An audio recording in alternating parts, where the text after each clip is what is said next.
ఎన్నికల్లో స్వతంత్ర పోటీ చేస్తున్న అభ్యర్థులు ఉన్నారు. ముఖ్యంగా రాజకీయ పార్టీల మధ్యలో ఉన్నటువంటి ప్రముఖులు కూడా 3 పార్టీల నుంచి కూడా పోటీ చేస్తారు. భారతీయ జనతా పార్టీ తరఫున గతంలో పోటీ చేసినటువంటి రేవేందర్ గారిని ఈసారి మళ్ళీ బై ఎలక్షన్ కాబట్టి పోటీకి నిలబడడం జరిగింది. ఒకసారి అందరూ కూడా అభ్యర్థిగా ఎవరైతే బాగుంటుంది, అదేవిధంగా పార్టీగా ఎవరైతే బాగుంటుందో అందరూ ఆలోచన చేయాల్సిన అవసరం. ఎందుకంటే 3 జిల్లాలు సుమారు 34 అసెంబ్లీ కాన్స్టిట్యున్సీ పరిధిలో ఎన్నికలు ఉన్నాయి. ఉమ్మడి నల్గొండ, ఉమ్మడి వరంగల్, ఉమ్మడి ఖమ్మం, భద్రాచలం నుంచి మొదలు పెట్టి మరి అక్కడ నాగార్జున సాగర్ వరకు కూడా చాలా పెద్ద కాన్స్టిట్యున్సీ. మరి ఒక అభ్యర్థిగా పోటీ చేయడము అతని అందరినీ కలవడం కష్టం కాబట్టి ఎన్నికల్లో జనరల్ గా భారతీయ జనతా పార్టీ గత అనేక రోజులుగా జనసేన ఉన్నప్పటి నుంచి కూడా భారతీయ జనతా పార్టీ ఏర్పడక ముందు జనసేన ఉన్నప్పటి నుంచి కూడా తెలంగాణ, ఆంధ్రప్రదేశ్ ఉన్నప్పుడు ఉమ్మడి ఆంధ్రప్రదేశ్ లో మొత్తం గ్రాడ్యుయేట్స్ కాన్స్టిట్యున్సీ అన్ని కూడా బీజేపీ గెలిచింది. రాయలసీమ నుంచి డిఎస్పీ రెడ్డి గారు గెలిచేవారు అనేక సార్లు, వరుసగా 4-5 సార్లు వారే మరి అక్కడ నుంచి గ్రాడ్యుయేట్స్ కాన్స్టిట్యున్సీ గెలిచారు. అదేవిధంగా కిందికి వస్తాయి చిత్తూరు, నెల్లూరు, ప్రకాశం జిల్లా కలిపి అక్కడ పిడతల రంగారెడ్డి గారు బీజేపీ నుంచి ఇదే గ్రాడ్యుయేట్స్ కాన్స్టిట్యున్సీ నుంచి మరి ఎమ్మెల్సీ గెలిచేవారు. ఆ పైకి వెళ్తే ఉత్తరాంధ్ర, విశాఖపట్నం, శ్రీకాకుళం, విజయనగరం, మరి విశాఖపట్నం తీస్తే అక్కడ పివి చలపతిరావు గారు వారు వరుసగా అక్కడి నుంచి భారతీయ జనతా పార్టీ అభ్యర్థిగా వారు గెలిచిన విషయాన్ని మనం వేస్తాం. అదేవిధంగా మన హైదరాబాద్ నగరానికి వస్తే వీరు అమరావతి గెలిచేవారు. వారు సుమారు 5 సార్లు వారు ఎమ్మెల్సీ గెలిచారు హైదరాబాద్ నగరం నుంచి, గ్రాడ్యుయేట్స్ నుంచి. ఆ తర్వాత రామచంద్రరావు గారు కూడా ఒకసారి హైదరాబాద్ నుంచి ఇదే గ్రాడ్యుయేట్స్ కాన్స్టిట్యున్సీ నుంచి గెలిచారు. వారు మన మధ్యలో ఉన్నారు. మన వరంగల్కి వస్తే ఇక్కడ ఎల్ఎస్ రాజు గారు కూడా వరంగల్ నుంచి గెలిచారు. ఆ తర్వాత డాక్టర్ రాజేశ్వరరావు గారు కూడా గెలిచారు. ఎందుకు చెప్తానంటే గ్రాడ్యుయేట్స్ కాన్స్టిట్యున్సీ అంటేనే భారతీయ జనతా పార్టీకి మరి ప్రజలు ఆదరించేవారు. ఆ రోజు జనసేన ఉన్నప్పుడు కానీ, భారతీయ జనతా పార్టీ ఏర్పడిన తర్వాత కానీ, మొదటి నుంచి కానీ గ్రాడ్యుయేట్స్ పట్టభద్రులు, మేధావులు, విద్యావంతులు బీజేపీకి వెళ్ళినటువంటి వారు, బీజేపీకి అండగా నిలబెట్టున్నారు.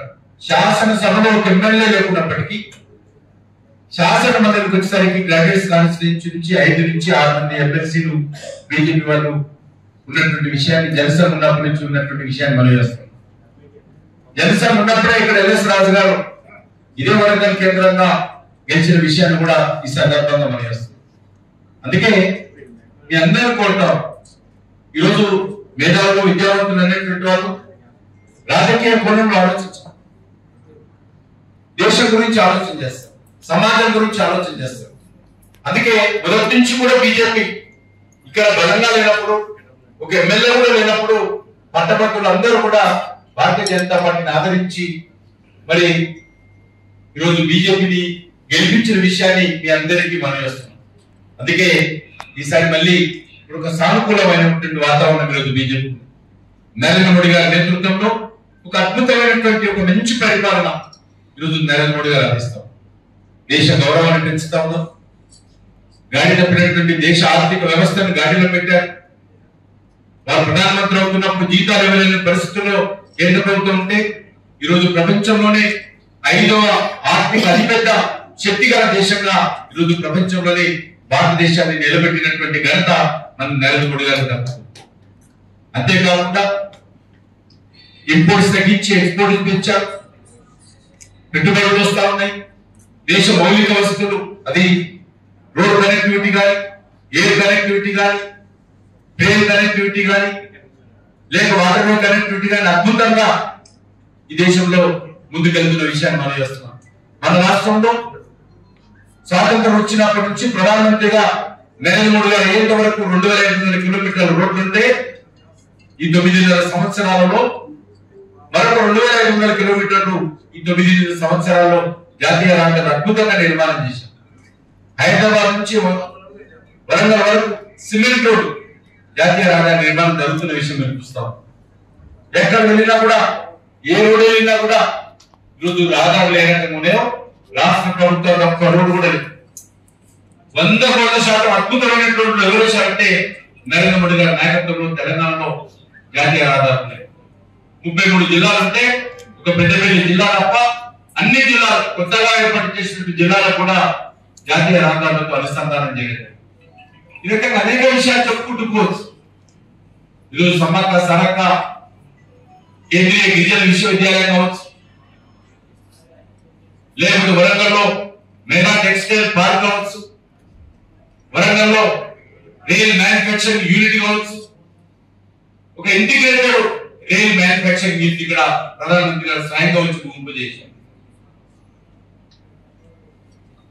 అదేవిధంగా రామగుండంలో 1600 మెగావాట్ల యొక్క విద్యుత్ ఎన్టీపీసీ ప్రాజెక్టు ఈరోజు విద్యుత్ ఉత్పత్తి కూడా ప్రారంభించడం జరిగింది.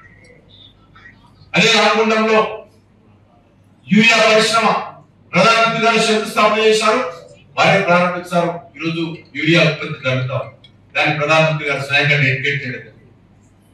ఈ రకంగా అనేక విషయాలు చెప్పుకుంటూ పోతే చాలా విషయాలు ఉన్నాయి. మన ఉమ్మడి వరంగల్ జిల్లాకు సంబంధించి రామప్ప దేవాలయానికి మొదటిసారిగా ఉభయ తెలుగు రాష్ట్రాల్లో మొదటిసారిగా యునెస్కో గుర్తింపు పొందినటువంటి అతి పురాతనమైనటువంటి ప్రాచీనమైనటువంటి గొప్ప కట్టడంగా ఈరోజు గుర్తింపు తెచ్చిన విషయాలు ఉభయ తెలుగు రాష్ట్రాలు ఒకటి కూడా లేదు. మొట్టమొదటి కట్టడం యునెస్కో గుర్తింపు తీసుకొచ్చారు నరేంద్ర మోడీ గారి కృషి కారణం. అంతేకాకుండా మన 1000 స్తంభాల గుడి మంటపం ఏదైతే 40 సంవత్సరాల నుంచి సమస్యగా ఉంటుందో దాన్ని రోజు మళ్ళీ కాకతీయులు కట్టినటువంటి 1000 స్తంభాల గుడి మంటపాన్ని నరేంద్ర మోడీ గారి నాయకత్వంలో ఈరోజు పునరుద్ధరించిన విషయాన్ని కూడా మనం చేస్తాం. ఈ రకంగా అనేక విషయాలు చెప్పుకుంటూ పోతాం. ఇది ప్రధానమంత్రి సడక్ యోజన కావచ్చు, గ్రామ పంచాయతీ నిధులు కావచ్చు, గ్రామాలలో మౌలిక వసతులు కావచ్చు, లేక ఈరోజు రైతులకు ఆర్థిక సహకారం కావచ్చు, ఎరువులకు సంబంధించినటువంటి ప్రతి ఎకరానికి ప్రతి సంవత్సరం సుమారు 20,000 రూపాయల ఎరువుల సబ్సిడీ కావచ్చు, ఎకరానికి 20,000 సబ్సిడీ ప్రతి రైతుకు అందిస్తున్నారు నరేంద్ర మోడీ గారు. అన్నింటికంటే మించి దేశ గౌరవాన్ని పెంచే విధంగా, దేశంలో భద్రత పెంచే విధంగా, దేశంలో ఉగ్రవాదాన్ని అరికట్టే విధంగా, తీవ్రవాదాన్ని అరికట్టే విధంగా అనేక చర్యలు తీసుకున్నారు. ఆర్థిక త్రిశ వడ్డీ తొలగించడం,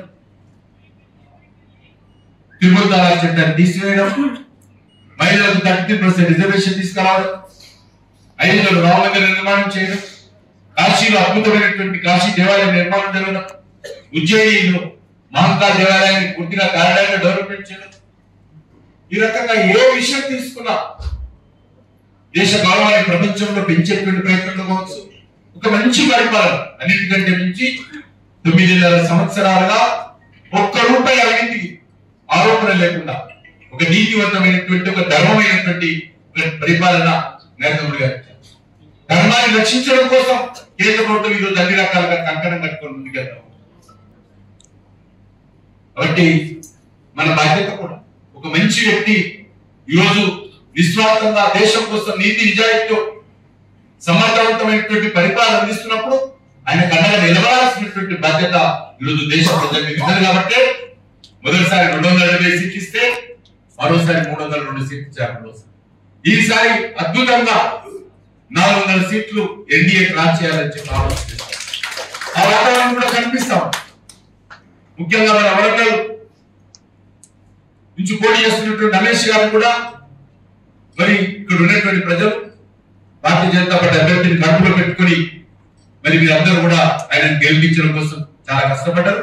నాకు పూర్తి విశ్వాసం ఉంది, మంచి మెజార్టీతో ఈరోజు ఆలూరు రమేష్ గారు ఇక్కడ ఎంపీగా గెలవబోతున్నారనే విషయాన్ని మనం చేస్తాం. అదే కాకుండా